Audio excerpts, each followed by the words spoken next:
Hey, I'm Taylor Craig. I'm Alex Suisa. Welcome to the Pucking Panthers Podcast, where we don't give a puck. So, welcome to 2017. Yeah, that's new year, new team. We had a good game for the last game of 2016, against Dallas there, and a couple of duds where we kind of made our mark in the standings. Well, let's go over those games. Let's recap a couple of those games. So the Panthers had a home game on Friday night against the Detroit Red Wings. It was full with a lot of controversy, in my opinion.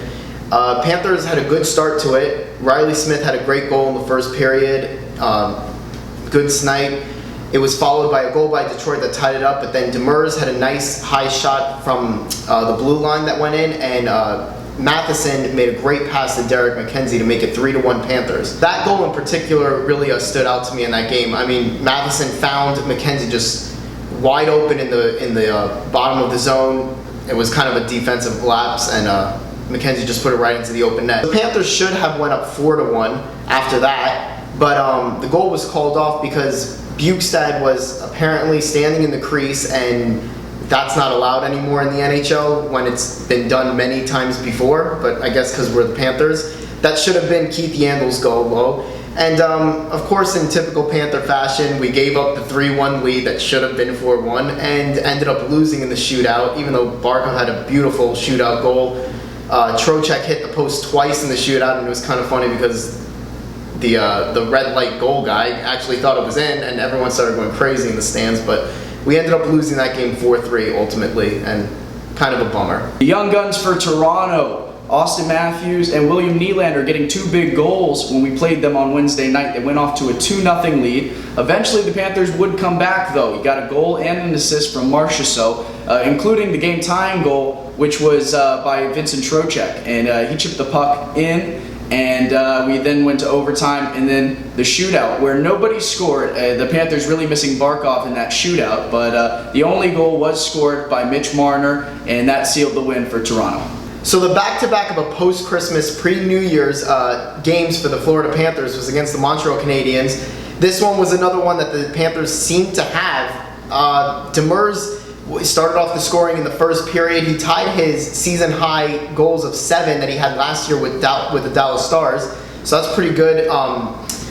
Vincent Trocheck became just the second guy on this team to reach the 10-goal mark, which last year we had a couple of guys that already had the 10-goal mark by this time, but that's pretty good. Vincent Trocheck is starting to heat up, and that's really good for the Florida Panthers, especially with Barkov out. But this game, ultimately, they were winning 2-1 and ended up getting the game tied in the last 3 minutes, and pretty fast in the overtime period.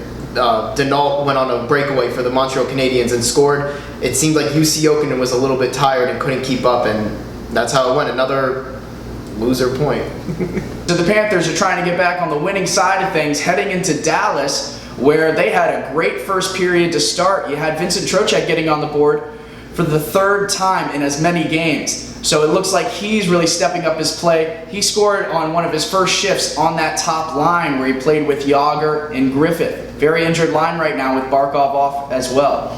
Anyways, you also had 2 more goals that came on the power play. The team would end up going 2 for 2 on the power play for that night. The latest goal scored by Jaromir Jagr chasing Antti Niemi from the crease in the first period. Panthers would hang on to win 3-1 after a power play goal by Patrick Eaves of the Dallas Stars. James Reimer looked really good in his second game.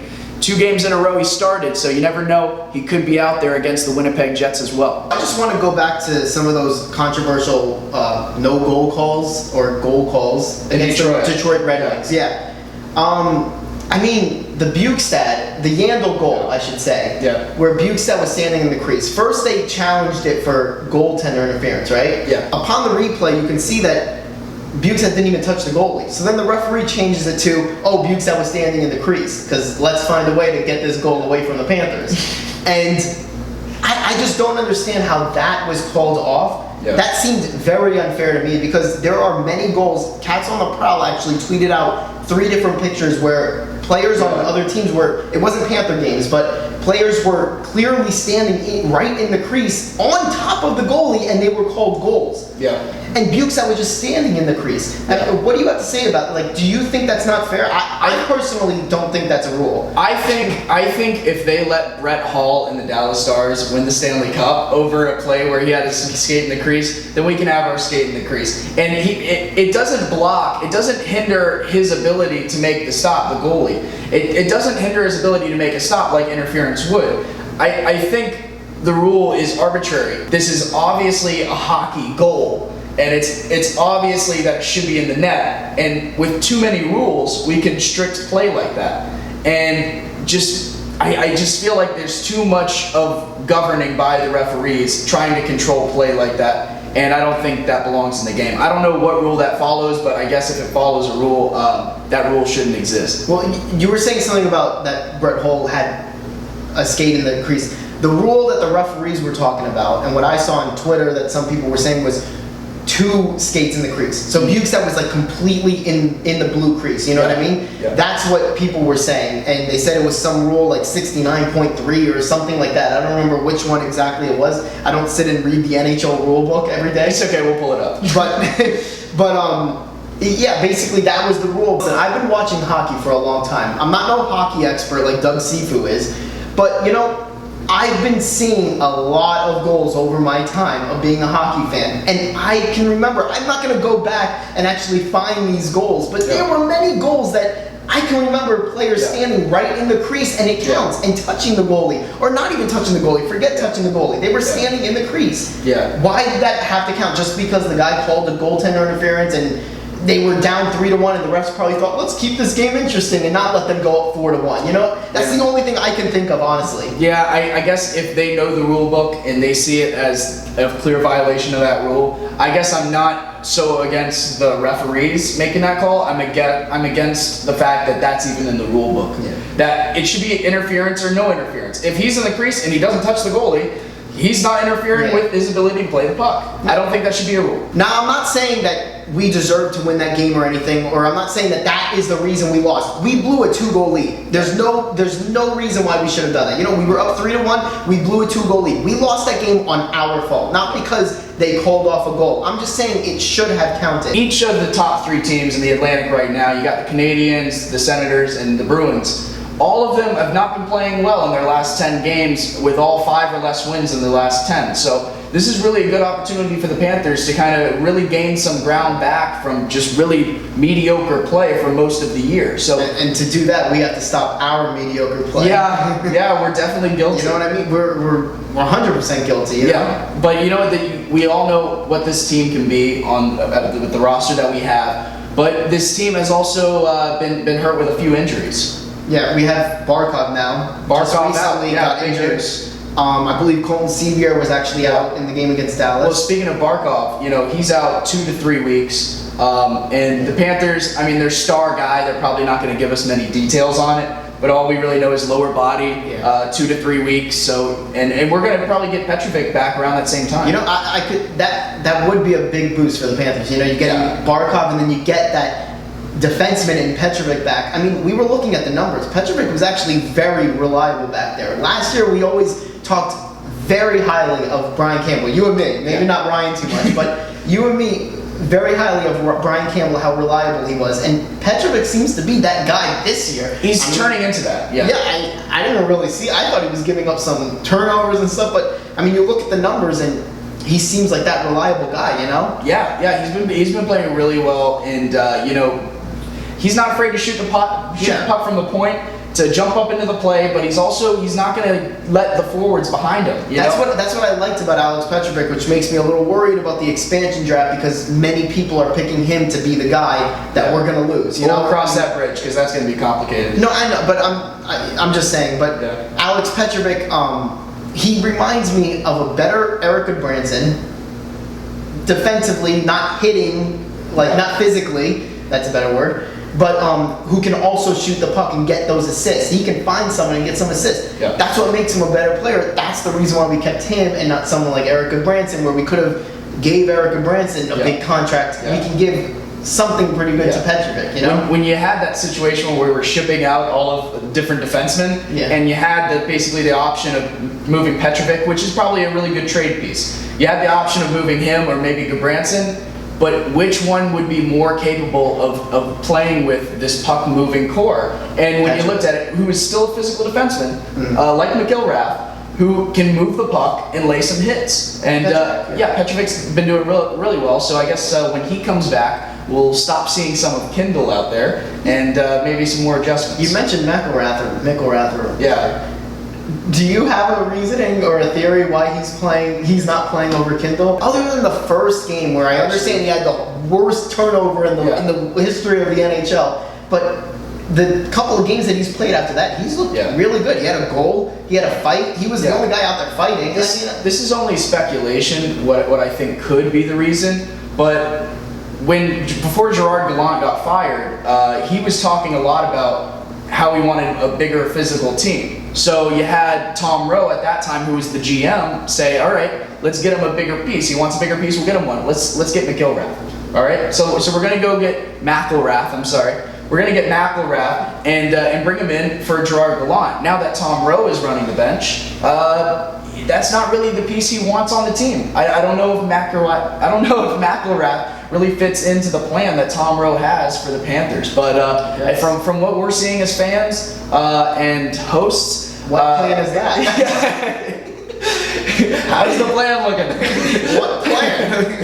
Get a bunch of loser points and hope to sneak in? Man, we are the king of the loser points. We're tied for the most overtime losses in the Eastern Conference with the Buffalo Sabres. Remember when we were so good at the beginning of the season? We were like 5-0 in overtime or something? Mm-hmm. Yeah. We had a great start. Like we can't seem to get anyone out there. We just lose our Now that I don't have Barkov, I'm terrified of the shootout. I don't want to go to the shootout. So we got some pucking questions we're gonna answer. We got one coming from Sun Puck.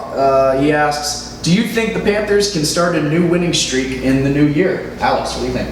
I mean, all the tools look like it's there, but they just got to prove it to us at this point. I'm just gonna say, I'm gonna talk for many Panther fans here. I had huge expectations for this year, and I've been pretty disappointed so far. We're not that bad, we are above 500, not counting the overtime losses. But at this point, I'm just saying, prove it to me, Panthers, because right now I don't even know I don't want to have high expectations for the rest of this year, because I'm just going to be very, very sad if it continues like this. I can't put it better than that. I mean, it really is just kind of a lot of disappointment with the way the team's played, but you definitely also have that hope with the roster that we have, and maybe we don't succeed this year, we will next year or the next year, but you wanted it now. It's a win now team. It's a win now ownership. So we expected that product. Prove it. We got another question from ex-host of ours, Tricky Nicky B. He asks, should Dennis Malgin still be on the team, and should we call up McCann, I guess, to take his place? What do you think? The thing is that I have is that Jared McCann didn't really show that much when he was up here in the beginning of the season, which is the reason why he did get sent down. Dennis Malgin, he had a great start. He had 8 points out of nowhere, but he hasn't really showed that much after that. But Dennis Malgin, he kind of knows what to do with the puck, it seems like. You know what I mean? He's more comfortable. He kind of generates stuff, or he'll be able to skate around the zone and do some plays. You know what I mean?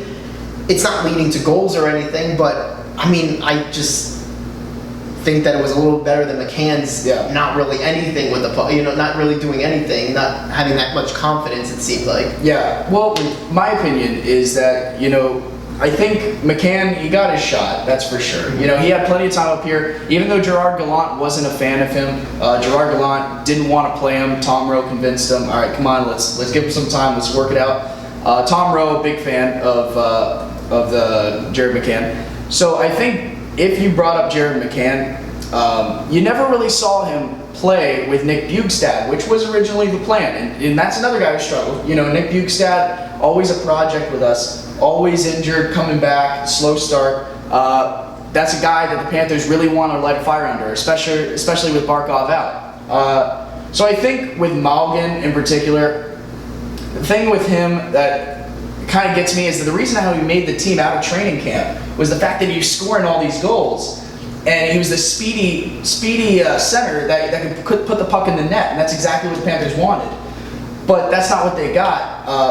Of course, you're right. He's a great skater. He can cycle the puck, but I really think that right now the Panthers need to score goals. And I don't know if I think we're not going to see a much higher ceiling from Malgin than what we've already seen. I think Jared McCann could really be a difference maker on this team, and we need help in the center position right now. And I think McCann can be that guy. And talking about call-ups, another name is Jace Harlock. Mm-hmm. He's injured. He's it seems that he's close to coming back. Yeah. And that could be a name that we could see because before the season, Jace Harlock was the guy that he was the number one call-up most likely. And then, he's a guy he did get injured in training camp also. Yeah, he's a guy who's prone to temper.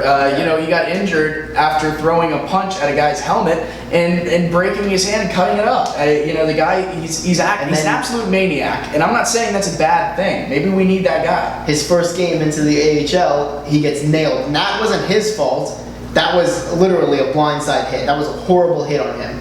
And but he did get injured the first game in the AHL. Which I think once he gets his legs back under him, he gets playing again, and once he's healthy, in my opinion, I think Jace Harlock is the first call-up the Panthers want to make. That's what I'm saying. Yeah, so he would be my choice. Malgin or McCann or whatever, I wouldn't even think of them two. I would think Jace Harlock. Yeah. The Cool Cats. Okay. Sorry, I said the Cats. To the Cats. So the Cats have a couple of big games coming up this week. Yeah, Cats, they're coming back home. Yeah, they're coming back home. We're playing the Winnipeg Jets on January 4th, this Wednesday. Yeah. We're playing... wait, there's something else on that day. Don't do it. There's something else. It's Alex's birthday. and we are going to eat some cheesecake and watch some hockey. If anyone wants to come to Cheesecake, you're all invited. After the game, meet us at Cheesecake Factory. Anyways, other games. So then Who cares about your birthday? On Friday, January 6th, this is a big date. Every Panther fan should remember this. We're a Yager fan. I have a feeling that the traveling Yagers are going to be there on that game because that's actually the Yager night. We're going to be we don't work for the Panthers, but the Florida Panthers are going to be handing out to the first 10,000 fans Yager shirts commemorating the amazing feat of making 1888. We didn't really mention that, but against the Boston Bruins, Yager had an assist off his ass. Yeah. We can say that on the air because Yager actually set it around the whole stadium in the microphone. That hit off his ass.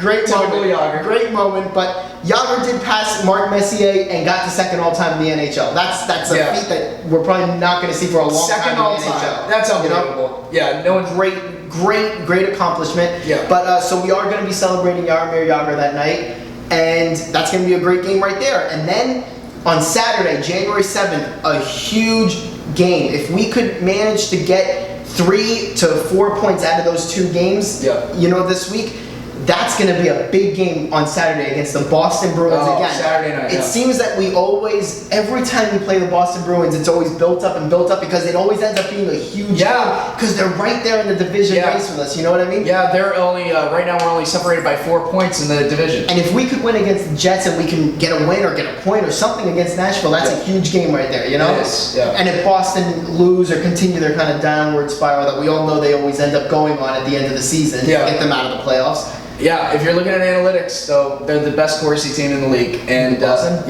Boston Bruins. So you never know, they might be playoff bound. All right, that's a huge game. Yeah, it is. No doubt about it. It's going to be a big game. We always seem to choke those on the we have this tough time against Boston. Yeah, always. Let's see if we can grind one out. Anyways, from the Pucking Panthers Podcast, I'm Taylor Craig. I'm Alex Suiso. And we'll see you later. Bye. Bye. Nice. Thanks for watching.